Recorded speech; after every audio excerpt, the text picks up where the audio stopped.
So we've been seeing some phase symbols in our net ionic equations, and those have been solid. Another word for solid is insoluble, and those have also been aqueous.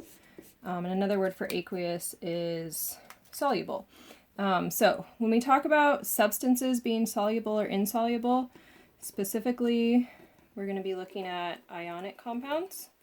And when we say soluble, we mean ionic compounds that dissolve in water. When we say insoluble, we mean that they stay solid in water. And those end up being the driving force for our reactions. So this is a really useful set of rules for predicting solubility. You'll have this on all of your quizzes and tests for the rest of the semester. And so we're able to look at ions over here. These are alkali metal ions, so group 1 plus ammonium. And those compounds, any compound that contains those, would be soluble. Next up we have nitrate and acetate. You memorized nitrate earlier this semester. Those are also soluble, so they're going to dissolve in water. Next up, sulfate.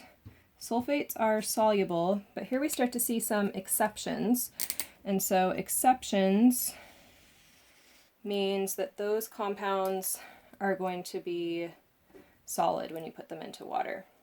Next up, more soluble substances. Chloride, bromide, iodide, soluble.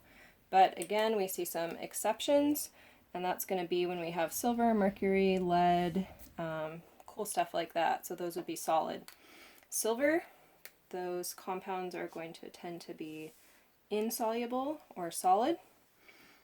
Oxide and hydroxide, insoluble, but now we have some exceptions, and if normally they're insoluble, then that means that our exceptions are going to be soluble.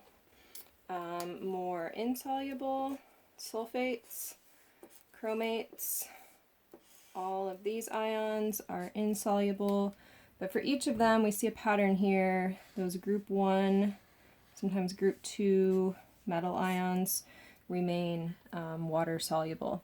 So from this table, we can take a compound like, let's say, sodium nitrate, and we can find sodium, and we can say sodium, that means it's going to be soluble, and that would mean I would write AQ. Or I can take a substance like, let's say, barium sulfide, and I can find sulfide. Sulfides are insoluble.